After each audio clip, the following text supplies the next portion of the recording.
তায়েফের প্রান্তরে নবীজি যেদিন দিনের দাওয়াত দিতে যান, সেদিন নবীজি আমার কত আঘাত সহিলেন। এদিন নবীজি সেদিন কত আঘাত সহিলেন। ও অসহায় তায়েফের প্রান্তরে নবীজি যেদিন দিনের দাওয়াত দিতে যান, 3টি দিন দাওয়াত দিলেন। জায়েদকে সাথে নিলেন, 3টি দিন দাওয়াত দিলেন। একটা কাফের দিন করলো না কবুল। জায়েদকে সাথে নিলেন, 3টি দিন দাওয়াত দিলেন। একটা কাফের দিন করলো না কবুল। পরম পাগল বলিয়া দিল তাড়াইয়া, পাগল বলিয়া দিল তাড়াইয়া, চিনল না ওই দুর্ভাগার দল আল্লাহর রাসূল। চিনল না ওই দুর্ভাগার দল আল্লাহর রাসূল। সেদিন নিরাশ হয়ে নবীজি আসতেছিলেন ফিরিয়া, নিরাশ হয়ে নবীজি আসতেছিলেন ফিরিয়া। ও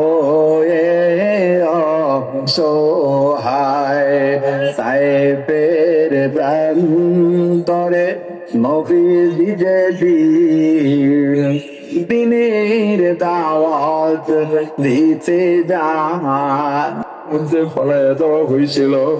একবার যদি চিন্তা করতেন, হামজালা এখানে শুয়ে রয়েছে, আমির হামজা এখানে শুয়ে রয়েছে। ওরে আমার ভাই, আমার রাসূল এখানে দান্দান মোবারক শহীদ করেছে।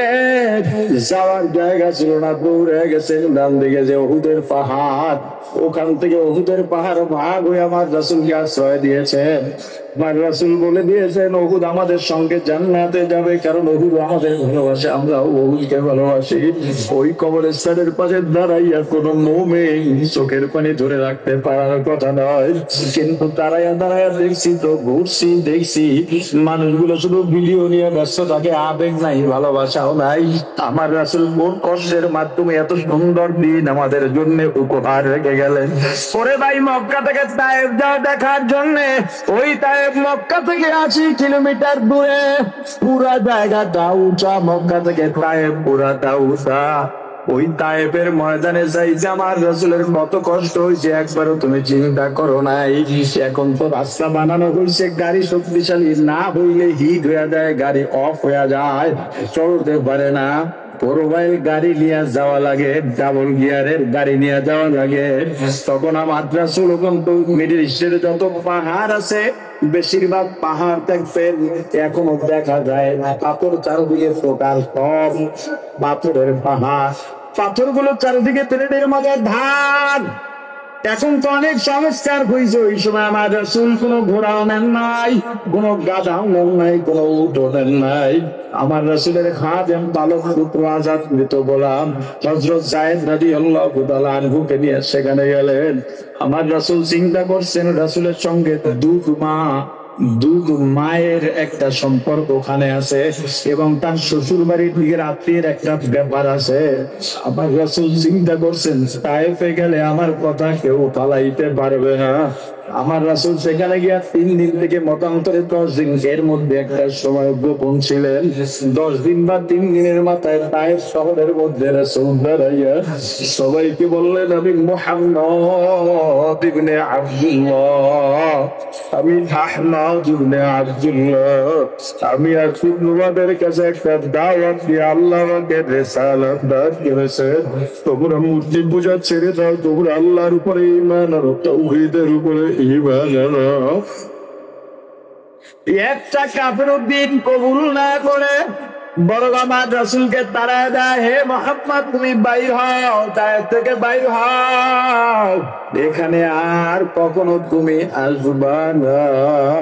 আমার রাসূলকে দাঁড়াইয়া দিয়া ছোট ছোট ছেলেদের কিশোরদের লেলিয়ে দিল, যা এটা পাগল, আমাদের দুশ্মন, পাথর মা, ওকে যত পাথর মারি আমাদের দেশে তত খুশি হবে। চতুর্দিক থেকে দুষ্ট ছেলেরা পাথর মারা শুরু করলো। ও ভাই, তুমি একটু চক্ষু দুইটা বন্ধ করো আর একটু অন্তরে আমার রাসূলের ভালোবাসা নিয়ে একটু কল্পনা করো। ওই সময় আমার রাসূল কতটা অসহায় ছিল, কেমন আমার রাসূলের লেগেছিল। ডান দিক থেকে পাথর আসে, যায় দৌড়, ডান দিকে যায়, বাম দিকে দৌড় দেয়, আবার পেছনে যায়, সামনে যায়, যায় ধরো মাথা ফেটে গেছে, গায়ের শরীর বিভিন্ন জায়গা থেকে রক্ত পড়তেছে। আবার রাসূলের শরীরে এত পরিমাণে পাথর আর রক্ত,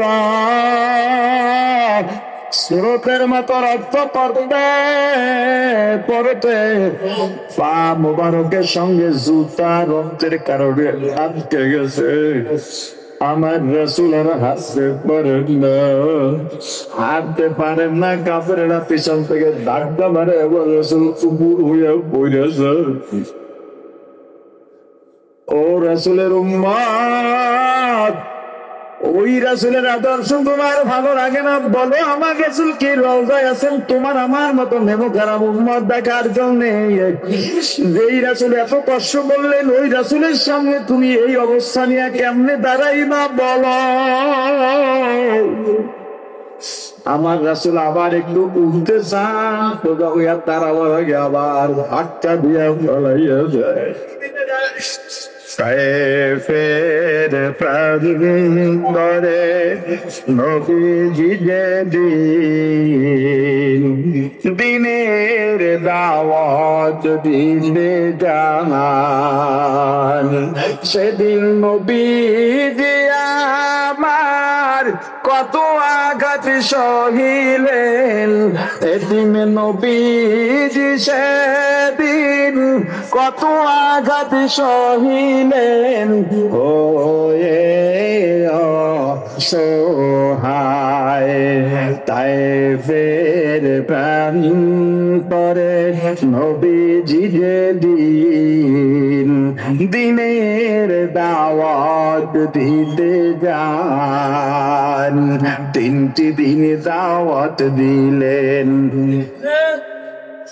যায় দেখে সাথে নিলেন। 3টি দিন দাওয়াত দিলেন, একটা কাফের দিন করলো না কবুল, যায় দেখে সাথে নিলেন। 3টি দিন দাওয়াত দিলেন, একটা কাফের দিন করলো না কবুল, বরং পাগল বলিয়া দিল তাড়াইয়া, পাগল বলিয়া দিল তাড়াইয়া, চিনল না ওই দুর্ভাগার দল আল্লাহর রাসূল, চিনল না ওই দুর্ভাগার দল আল্লাহর রাসূল।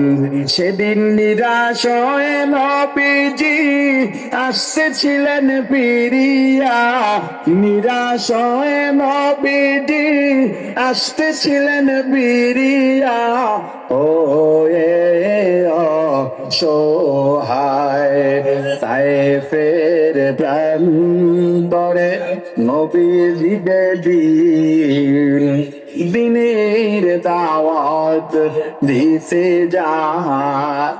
ও ভাই আমার রাসূল হাঁটতে পারেন না, চলতে পারেন না, ওখান থেকে কোনো মতে ঘুরিয়ে ঘুরিয়ে তাইফে যারা গিয়েছেন, বুড়ির বাড়ি যেইটা বলে, ওটা আসলে বুড়ির বাড়ি কিনা, বুড়ির ঘটনাও বা সত্য কিনা এখনো প্রমাণ ভিত্তিক নয়, তবুও ধরে নিলাম বুড়ির বাড়ি যেইটা বলে, ওখানে যে বড় পাহাড় আছে, পাহাড়ের পাশে এখন তালাবদ্ধ ছোট্ট একটা মসজিদ আছে, ওই জায়গায় গিয়ে আমার রাসূল বসেছেন। ওখানে ওই ছোট্ট মসজিদটা তখন হয়েছিল। আমার রাসূল পাহাড়ের সঙ্গে পিঠ লাগাইতেও পারেন না, ব্যথা। ওখানে বসে আছে, কাফেররা উল্টো দিক থেকে পাহাড়ের উপরে উঠে গেছে, বড় একটা পাথর আমার রাসূলের মাথার উপরে ফেলে মেরে ফেলবে। কতটা নিষ্ঠুর আচরণ করেছে আমার রাসূলের উপরে।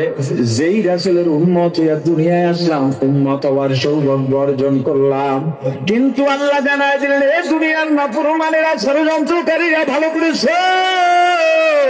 ওয়া মাকারু ওয়া মাকারাল্লাহ ওয়াল্লাহু খায়রুল মাকিরিন। তুমি যত বড় ষড়যন্ত্রকারী হও না কেন, সবচেয়ে বড় ষড়যন্ত্র নস্যাৎকারী কে? আরো জোরে বলেন। এত বড় একটা পাথর পাহাড়ের উপর থেকে কাফেররা ছেড়েছে, আল্লাহ নিদর্শন হিসেবে সারা পৃথিবীর বাসীর জন্য এখনো পাথরটা রেখে দিয়েছেন। ওই পাথরটা অল্প একটু আর একটা ছোট্ট পাথরের সঙ্গে আটকে রয়েছে, বেশিরভাগটা সামনে ঝুলে আছে। এমনি ঝুলে থাকার কোন যৌক্তিকতা নাই, এত বড় পাথর এটা এখনো ঝুলে আছে, এখনো পড়ে নাই। ও আমার ভাই, 30 গেছে আমার রাসূলের কাছে, ইয়া রাসূলুল্লাহ, ইয়া হাবিবাল্লাহ, আসমান কাঁদে, জমিন কাঁদে, আসমানের ফেরেশতারা কাঁদে। এই জীবনে 2 বার আসমানের ফেরেশতা সহ সব প্রাণী কেঁদেছিল। একবার কেঁদেছে পয়গম্বর ইব্রাহিম আলাইহিস সালাম, নিজের সন্তান ইসমাইলকে ছুরি নিয়ে যখন মিনা ময়দানে শোয়া দিলেন। ইসমাইল বলে, আব্বা এভাবে জবাব করতে পারবেন না, আপনার বাবা, আমি সন্তান, আপনার চোখের থেকে যদি আমার চোখ করে যায়, মায়ায় টান লাগবে, ভালোবাসায় টান লাগবে, আমি উঠে দৌড় দিতে পারি, আপনিও ছুরি সরাই দিতে পারেন। বাবা গো, অতএব আপনার চোখও বেঁধে নেন, আমার চোখও বেঁধে দেন। পয়গম্বর নিজের চোখও বাঁধলেন, ইসমাইলের চোখও বাঁধলেন। এরপর বিসমিল্লাহ আল্লাহু আকবার বলে গলায় ছুরি চালালেন, কিন্তু পশমও কাটে না, চামড়া কাটা তো দূরের কথা। পয়গম্বর রাগ হয়ে ছুরিটা পাথরে মারে, পাথর কেটে যায়। চোখ খুলে দেখে ইসমাইল এখনো শুয়ে আছে, কিছুই হয় নাই। আবার বলে, ইসমাইল রেডি হও। আবার রেডি হয়ে গেছে, আবার ছুরি চালায়, যাবে হয় না। আবার চোখ খুলে দেখে ইসমাইলের কিছুই হয় নাই, আবার ছুরি চালায়, আর বলে, আল্লাহ আপনার পরীক্ষায় আমাকে ফেল করাইয়েন না। ওই সময় আসমানের সমস্ত ফেরেশতারা কেঁদেছে আর বলেছে, আল্লাহ আপনি ইসমাইলকে বাঁচান, বাঁচান। পৃথিবীতে একটা কলঙ্কজনক ইতিহাস হয়ে থাকবে, নবীর বাবা নবীর হাতে সন্তানের জন্ম দেওয়া। আর একবার আসমানের সমস্ত ফেরেশতা কেঁদেছে তায়েফের ময়দানে আমার রাসূলকে আঘাত করার পরে, কষ্ট দেওয়ার পরে। জিবরাইল আইসা বলে, পয়গম্বর আসমানের সমস্ত ফেরেশতা কাঁদতেছে, পশু পাখি কাঁদে, আসমান কাঁদে, জমির কাঁদে। ও আল্লাহর হাবিব, আপনি যদি বলেন এই তায়েফটাকে উল্টায় দিই, পাহাড় উল্টায় দিই, ওদেরকে পিষে ফেলি। আমার রাসূল বলেছিলেন, না না না না, ও ফেরেশতারা ওরা বোঝে নাই, বোঝে নাই, বোঝে নাই। ও ফেরেশতা, ওদেরকে যদি মেরে ফেলো, দাওয়াত নিয়ে যাব কার কাছে? আমার রাসূল মারতে নিষেধ করেছেন। এই উম্মত, হে যুবক ভাই, তোমাকে আমি বলি, তুমি বাজারে গিয়া শাক পচাটা কেন না তাজাটা কেন? জোরে জোরে। আলু পচাটা না ভালোটা, মা পচাটা না ভালোটা, তাহলে আল্লাহ এই আদর্শকে শ্রেষ্ঠ আদর্শ বললেন। আমার রাসূলের আদর্শ শ্রেষ্ঠ আদর্শ, আমার রাসূলের আদর্শ উত্তম আদর্শ। যেই নেতার দিকে ঘোরো, 17 বছর যারা নেতার পিছে ঘুরছে দেখছো, যারা চামচামি করছে তোমার মতো নেতারা বিদেশ গিয়া আরামে আছে, তুমি জেল খাইটা দিন গুনতেছো। তোমার বাড়ির অবস্থা ভালো না, তোমার বিবির অবস্থা ভালো না, তোমার সন্তানের অবস্থা ভালো না, তুমি জেলখানার মধ্যে রিমান্ডে কাটাও। তোমার নেতারা বিদেশ গিয়ে আলিশান বাড়ি করে জীবন কাটায়, তাহলে এই নেতার পিছনে চামচামি করছো আর দৌড়াইছো, কি লাভ হলো তোমার? আমাকে বলো আমার ভাই, শিক্ষা যদি না নিতে পারো তোমার ভবিষ্যৎ এমন দিন অপেক্ষা করতেছে। তবে একটা জায়গায় কখনো ঠকবা না, একটা মিনিটে কখনো ঠকবা না। যেই মিনিটে তুমি জেলে গেলেও তোমার লাভ, মরলেও লাভ, মাইর খাইলেও লাভ, নীরব থাকলেও লাভ, ঘুমাইলেও লাভ, জাগ্রত থাকলেও লাভ। সেই পথ আর নির্দির নাম হলো আমার রাসূলের আদর্শ। কারণ জোরে আমি তো বলো আইছি, আরে কথা বলে না। তুমি একজন মানুষ, আর একজন মানুষ, সে অসাধারণ না। পৃথিবীতে একজন ব্যক্তি অসাধারণ, তিনি হলেন মুহাম্মদুর রাসূলুল্লাহ সাল্লাল্লাহু আলাইহি ওয়াসাল্লাম। তুমি আব্রাহাম লিঙ্কনের ধরো, নেলসন ম্যান্ডেলারে ধরো, সেও ব্যক্তি, তুমিও ব্যক্তি। তুমি শেখ মুজিবকে ধরো, তুমি জিয়াউর রহমানকে ধরো, ওনারাও ব্যক্তি, তুমিও ব্যক্তি। তুমি একজন মানুষ হইয়া এরকম একজন ব্যক্তির অনুসরণ করতেছে, আবার বলো রক্ত দেবো, জীবন দেবো। রক্তকে ভাগে, রক্ত দিয়েছেন কে? জীবন দিয়েছেন কে? আমার রক্ত, আমার জীবন কার জন্য দেব? আরো জোরে যুবক, রাসূলের ভালোবাসার প্রমাণ দাও। ইদানিং প্রচুর অল্প বয়সী যুবক জওয়ান মারা যাচ্ছে সারা বাংলাদেশে। গত 3 দিন আগে আমাদের চুয়াকাটায় একই দিনে 2টা যুবক ছেলে মারা গেছে। একজনের কোন অসুবিধাও ছিল না। আমার আপন স্বাস্থ্য ভাগ্নি 21 বছর বয়স, গত খাট্টায় মারা গেছে। আমার আপন চাচার মেয়ের মেয়ে, আবার বুড়াও মারা যায়। এক সপ্তাহে আমার রক্তের আত্মীয় 4 জন মারা গেছে গত সপ্তাহ, 2 সপ্তাহের মধ্যে। আমাকে বলে, আমি ভালো করে জানি, আমি মানে আপনি, প্রত্যেকটা মানুষ ভালো করে জানে যে আমি বাঁচবো না।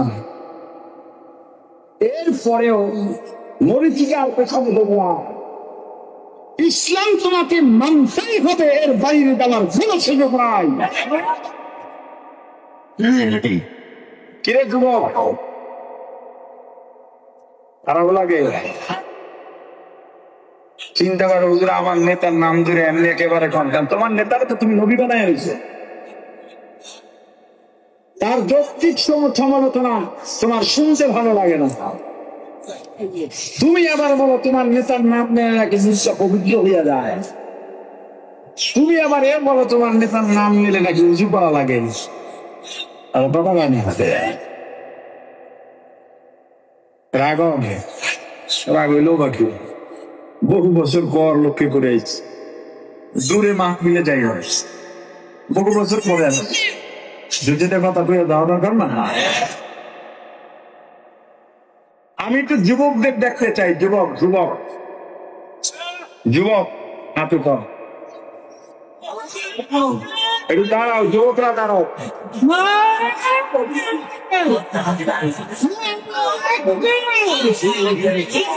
সব যুবক বইস না, বইস না, যুবক জাগলে মানবতা জাগবে, যুবক জাগলে ইনসাফ প্রতিষ্ঠা হবে, যুবক জাগলে দেশ গড়ে উঠবে, সরকার দুর্নীতি বন্ধ হবে। এই যুবকদের চোখ যেদিক থেকে যাবে অন্যায় দুর্নীতি ততই প্রাণার রায় বেঁচে যাবে। এই যুবক যারা দাঁড়াইছ বিভিন্ন দলের আছো, ঠিক কিনা? ঠিক কিনা? বিভিন্ন নীতিতে আত্ম ঠিক, ইসলামের পক্ষে থাকতে হবে। এখন তওবা করতে হবে, ইসলামের পক্ষে থাকতে হবে। কিসের পক্ষে থাকতে হবে? আরো জোরে কিসের পক্ষে? ওয়াদা করা যায়? দুহাত মিলে ওয়াদা করো যে এখন থেকে দুনিয়ার কোন ব্যক্তির পিছনে ঘুরবো না। দুনিয়ার কোন ব্যক্তির পিছনে ঘুরবো না। যেই ব্যক্তি ইসলামের কথা বলবে ওই ব্যক্তি আমার বন্ধু। আমি রাসূলের আদর্শের বাইরে যাব না। আল্লাহ আমাদের তওবা ইস্তেগফার ও শপথকে কবুল করেন। বসেন।